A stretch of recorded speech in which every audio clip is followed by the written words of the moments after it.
আসসালামু আলাইকুম সুপ্রিয় দর্শক মণ্ডলী, কেমন আছেন সবাই? আশা করি সকলেই ভালো আছেন। ফার্মিং উইথ হাবিব চ্যানেলের পক্ষ থেকে আমি হাবিব আপনাদের সকলকে জানাই আন্তরিক শুভেচ্ছা ও অভিনন্দন।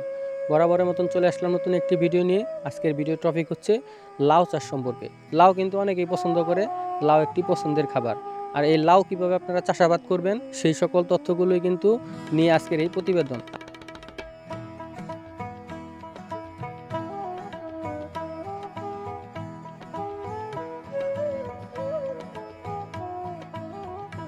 আজকের এই পুরো প্রতিবেদন জুড়ে আমি হাবিব আছি আপনাদের সাথে। তো ভিউয়ার্স, যারা লাউ চাষ করতে চান আশা করি এই ভিডিওটি না টেনে পুরোটা দেখবেন। তো ভিউয়ার্স, এখন আমি আপনাদের লাউ চাষ সম্পর্কে A to Z ধারণা দিব, কিভাবে চাষাবাদ করবেন। লাউ চাষের জন্য আপনাদের কিছু গুরুত্বপূর্ণ দিক লক্ষ্য রাখতে হবে। সেটা হচ্ছে কি জাত আপনি লাগাবেন।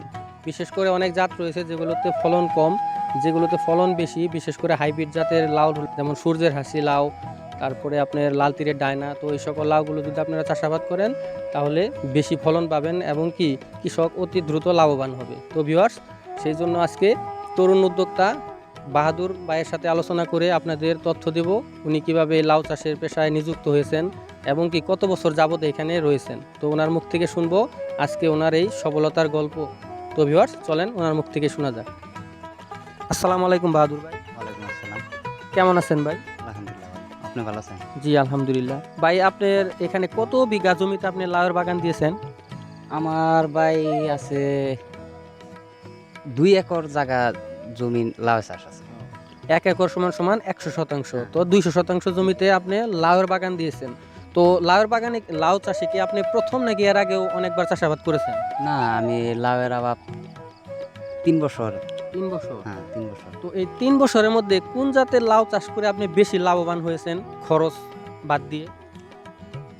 আমি গত বছর আপনার দিছিলাম মুক্তি মুক্তি। মুক্তি আর ডায়না দিছিলাম। আপনার আমার ১ একর জায়গা ছিল। জি। প্রায় আমার ৩.৫ লক্ষ টাকার মতো বেচাইছিল। আপনার খরচ বাবদ মনে করেন যে বাদ দিয়ে আমার ১.৫ লক্ষ বা ২ লক্ষ টাকার মতো আসিল। তো এই বছর আপনি কি জাতের লাউ লাগাইছেন? এই বছর আমার এই প্রজেক্টে আছে আপনার হলো মুক্তি আছে আর হাসি আছে। সূর্যের হাসি। হ্যাঁ, ও, তো আপনার এই প্রজেক্টে এখন পর্যন্ত কত টাকা লাউ আপনি হারভেস্ট করছেন, বিক্রি করছেন? না এটা এখন মোটামুটি আপনার ১০-১২ হাজার টাকার মতো বিক্রি হয়েছে, কিন্তু এটা কেবল ধরতেছে। মানে শুরু হ্যাঁ, হয়েছে শুরু কেবল। হয়েছে। হ্যাঁ, শুরু হয়েছে। তো আপনার লাউ চাষের জন্য প্রাথমিক যে পর্যায় বা যে ধাপগুলো অতিক্রম করতে হয়, আপনার এখানে ঝাড় করতে সময় মানে আপনি যে বীজতলা তৈরি করেন, যেখানে আপনি বীজ রোপণ করেন, এটা কিভাবে করেন এবং কতদিন পরে বীজ রোপণ করেন?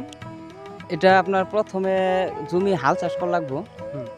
তারপর মনে করেন যে আপনার গাঁথা করে পরে ওইখানে আপনার টিএসপি সার, ডিআইবি সার, পরে আপনার এই যে দানাদার এগুলা দিয়া, দানাদার বীজ। হ্যাঁ, হ্যাঁ, দানাদার বীজ দিয়ে আপনার কিছু জৈব সার বা গোবর দিয়ে জি। আপনার ওই গাঁথাটাকে মনে করেন যে মিক্স করে রাখতে হবে। মনে করেন ৬ থেকে ৭ দিন রাখতে হবে। পরে আপনার ওই ৬-৭ দিন পরে আপনার ওই আপনার যে বিচিটা, জি। ওই বিচিটা বাজার থেকে এনে আপনি ওই ৬-৭ দিন পরে দিতে হবে। ও, বীজ ঝাড়ে ৬-৭ দিন হ্যাঁ, পরে ওইটা হ্যাঁ। রোপণ করতে হবো। তারপরে আস্তে আস্তে অঙ্কুরোদ্গমন হয়। হ্যাঁ, হ্যাঁ। তো বীজ লাগানোর কতদিন পরে আপনার ফলন আসা শুরু হয়? এটা বীজ লাগানোর আপনার ২ মাস, ২ মাসের কম বা ২ মাসের বেশিও।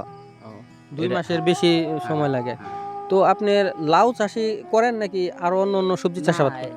আমার এখন আছে ৪০% মধ্যে আলু আছে। পরে আপনার হইতাছে ওই বাঁধাকপি আছে। আর আমার লাউয়ের আবাদ আছে আপনার ২ একরের মতো। আর নানা ধরনের আবাদই আছে আমার, প্রায় আপনার ৩ একরের মতো আমি জায়গা আবাদ করতেছি। আচ্ছা। তো বাহাদুর ভাই, আপনি কি শুধু সবজি চাষই করেন নাকি সবজির পাশাপাশি আর অন্য কোনো পেশায় নিযুক্ত আছেন?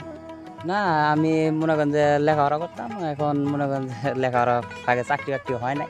এখন কৃষিকাজেই।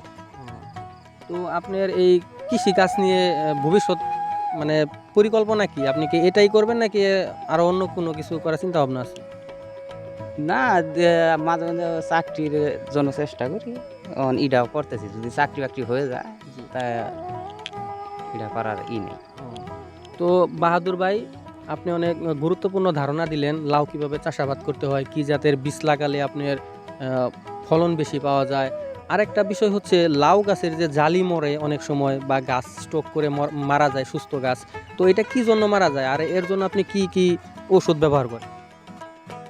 জালি মারার কারণ হইতেছে এটার মধ্যে ভোমরা বসে, ওই আপনার সময় মতো আসলে কি ওই জালিগুলো আমাদের স্প্রে করতে হয়। হুম। ওই ভোমরা যেটার মধ্যে বসে ওইটাই মনে করেন যে ওই মারা যায়। হ্যাঁ, আর মনে করেন যে গাছ কিছু কিছু গাছ যে মারা যায়, এটা মনে করেন যে এটা রোগ আপনার এটা পচা মুনা বলে।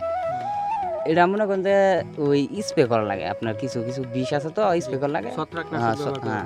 আপনার হইতেছে এটা হইতেছে নাটিবু আছে, পর হইতেছে আপনার আরো অনেক বিষ আছে। এগুলো ব্যবহার করতে মানে আপনার নিয়মিত ব্যবহার করলে পরে এটা ঠিক হয়ে যায়। আমার এই গাছে আপনার আরো সুন্দর থাকতো। আপনার আমি ওই প্রথম দাবারে মনে করেন যে ওই পানি মনে করেন যে নষ্ট করে ফেলাইছিল। পানি পাচ্ছিল তো নষ্ট করে ফেলাইছিল, মনে করেন যে এই জাংলা বাদি গেছিল। এখন মোটামুটি ওই ইটি বৃষ্টির ব্যবহার করে না হালকা পাতলা কাইটা কাটছে। আচ্ছা, তো বাহাদুর ভাই আপনি অনেক গুরুত্বপূর্ণ তথ্য দিলেন। পরবর্তীতে দেখা হবে ইনশাআল্লাহ। তো ভালো থাকবেন, আসসালামু আলাইকুম। ওয়ালাইকুম আসসালাম, আপনিও ভালো থাকবেন। তো ভিউয়ার্স, এতক্ষণ কিন্তু আপনারা লাউ চাষ সম্পর্কে অলরেডি ধারণা পেয়ে গেছেন যারা ভিডিওটি না টেনে দেখেছেন কিভাবে লাউ চাষ করতে হয় এবং মানে কখন শুরু করতে হয়, লাউ চাষের জন্য কি সময়টা উপযুক্ত। তো এই সকল ধারণাগুলো কিন্তু আপনাদের পুরোপুরি দেওয়া হয়েছে এই ভিডিওতে। তো ভিউয়ার্স, আরও বিস্তারিত জানতে চাইলে আমি ভিডিও ডিসক্রিপশনে বাহাদুর ভাইয়ের নাম্বার দিয়ে রাখবো, আপনারা চাইলে ওনার সাথে যোগাযোগ করে আরও বিস্তারিত তথ্য জানতে পারবেন লাউ কীভাবে চাষ করতে হয় এবং কোন জাতের লাউ চাষ করলে বেশিরভাগ লাভবান হওয়া যায়। তো ভিউয়ার্স, দেখতে পাচ্ছেন লাউগুলোর কিন্তু সাইজ আলহামদুলিল্লাহ অনেক ভালো, একবারে কচি লাউ। তো ভিউয়ার্স, আমার ভিডিওটি যদি আপনাদের ভালো লাগে তাহলে বেশি বেশি লাইক কমেন্ট শেয়ার করবেন। আর যারা এখন আমার চ্যানেলটি সাবস্ক্রাইব করেননি তারা অতি দ্রুত চ্যানেলটি সাবস্ক্রাইব করে পাশে থাকা বেল আইকনটি বাজিয়ে দেবেন। তো ভিউয়ার্স, আজকের ভিডিও এই পর্যন্তই। পরবর্তীতে দেখা হবে নতুন কোনো ভিডিও নিয়ে, নতুন কোনো টপিক নিয়ে। সেই পর্যন্ত সকলে ভালো থাকেন, সুস্থ থাকেন। আল্লাহ হাফেজ।